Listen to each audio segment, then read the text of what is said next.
दो हिंदुस्तान बन रहे हैं, एक अमीरों का हिंदुस्तान और दूसरा गरीबों का हिंदुस्तान। और इन दो हिंदुस्तानों के बीच में खाई बढ़ती जा रही है। आपने अभी देखा होगा, अभी दो स्पीकर्स ने बात की, मगर आपने यह नहीं कहा कि रोजगार ढूंढने के लिए उत्तर प्रदेश में, बिहार में रेलवे की नौकरी के लिए वहां पे युवाओं ने क्या किया और क्या हुआ, इसके बारे में आपने नहीं बोला। गरीब हिंदुस्तान के पास आज रोजगार नहीं है। प्रेसिडेंशियल एड्रेस में बेरोजगारी के बारे में एक शब्द नहीं था। और पूरे हिंदुस्तान में आज हिंदुस्तान का युवा रोजगार ढूंढ रहा है। हर स्टेट में, उत्तर प्रदेश, बिहार, सब जगह हिंदुस्तान का युवा एक ही चीज मांग रहा है, रोजगार हमें दे दो। और आपकी सरकार नहीं दे पा रही। आपको मैं आंकड़ा देना चाहता हूं। इस पिछले साल 3 करोड़ युवा रोजगार खोए हैं। आप बात करते हो रोजगार देने की, 2021 में 3 करोड़ युवा रोजगार खोए हैं।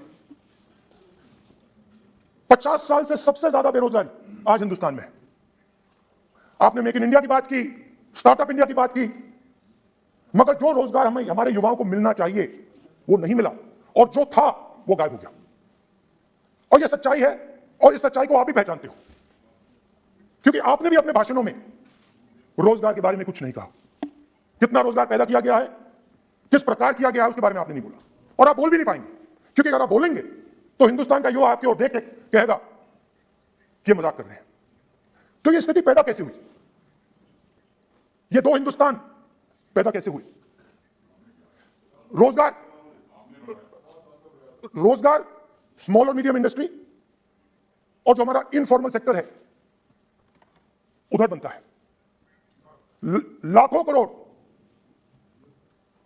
करोड़ रुपया आपने उनसे छीनकर हिंदुस्तान के सबसे बड़े अरबपतियों को दिलवा दिया। आपने पिछले 7 साल में अनऑर्गेनाइज सेक्टर और स्मॉल और मीडियम इंडस्ट्री पर एक के बाद एक आक्रमण किया है। सात की कर रहा हूं मैं, 7 की भी करूंगा मैं अपने भाषण में अंत में 60 साल की बात करूंगा आपको खुश करने के लिए। आप ठहर जाइए। मगर असंगठित जो सेक्टर है उस पर आपने आक्रमण किया। कैसे किया? नोटबंदी, गलत जीएसटी और कोरोना के समय जो सपोर्ट उनको देना था आपने नहीं दिया। नतीजा क्या हुआ? नतीजा यह हुआ कि आज 84% हिंदुस्तान के लोगों की आमदनी घटी है और वो तेजी से गरीबी की ओर बढ़ रहे हैं। यूपीए की सरकार ने, आपने पूछा 60 साल की बात आपने कही, यूपीए की सरकार ने 23 करोड़ लोगों को गरीबी से निकाला था 10 साल में। हमारा आंकड़ा नहीं है, यह सच्चा आंकड़ा है। 27 करोड़ लोगों को हमने गरीबी से निकाला था और 23 करोड़ लोगों को आपने गरीबी में वापस डाल दिया। और हो क्या रहा है? फॉर्मल सेक्टर में मोनोपोलीज बन रही है। किसी भी आप सेक्टर में देखिए, और सबसे दो मोनोपोलिस्ट के बारे में थोड़ा सा बोलूंगा। उसको वो कोरोना के समय अलग अलग वेरिएंट्स आते हैं ना, डेल्टा, ओमिक्रॉन, वो डबल ए वेरिएंट है। और वो पूरा का पूरा हिंदुस्तान के जो अर्थव्यवस्था है उसके अंदर फैल रहा है। आपने बात उठाई तो मैं उसके बारे में पहले बोल देता हूं।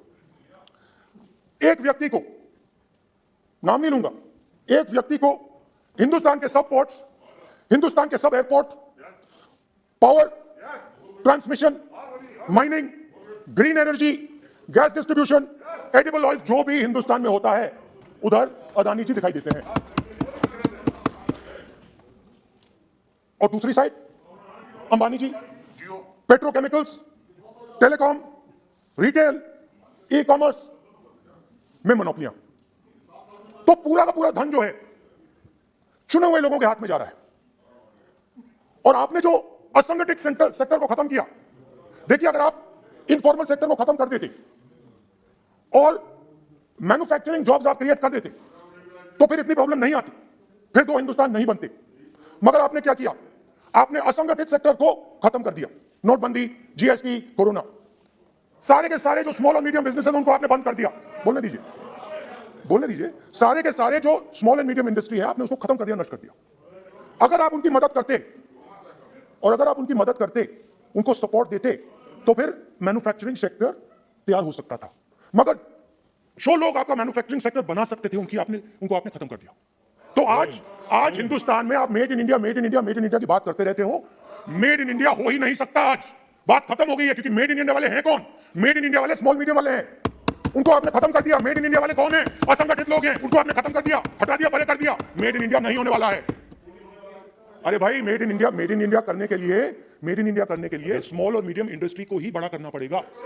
बिना स्मॉल और मीडियम इंडस्ट्री को सपोर्ट दिए मेड इन इंडिया हो ही नहीं सकता है। और अगर आप पूछते हैं तो मैं आपको बताता हूं, मैन्युफैक्चरिंग जॉब्स की अगर हम बात करें तो मेरे पास आंकड़ा है यहां पे, पिछले 5 साल में मैन्युफैक्चरिंग जॉब्स 46% कम हुए हैं।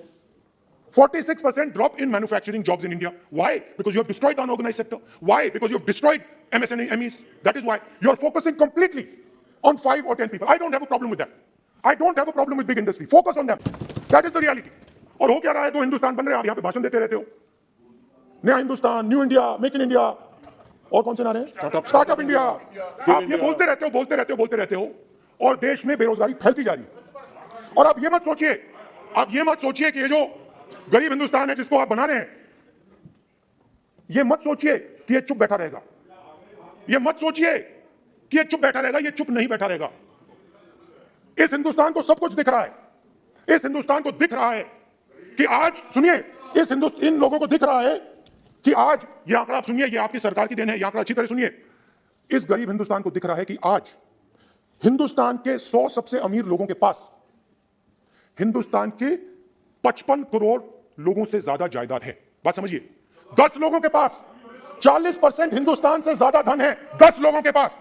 ये कैसे हुआ? ये आपने किया, ये नरेंद्र मोदी जी ने किया। और तो मैं आपको एक सुझाव देता हूं, प्रधानमंत्री जी को आपको सुझाव देता हूं, ये जो 2 आप हिंदुस्तान आप बना रहे हैं, इन 2 हिंदुस्तानों को जोड़ने का काम जल्दी से शुरू कीजिए। स्मॉल एंड मीडियम इंडस्ट्रीज की मदद करना शुरू कीजिए। जो हमारे बेरोजगार युवा हैं उनकी मदद कीजिए।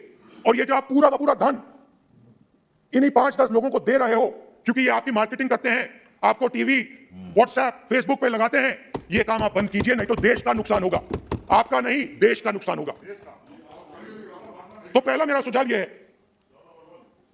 नंबर 2 और नंबर 3 भी है, अभी आएगा वो। और वो जो आपने 60 साल की बात कही थी, वो नंबर 3 में आएगा।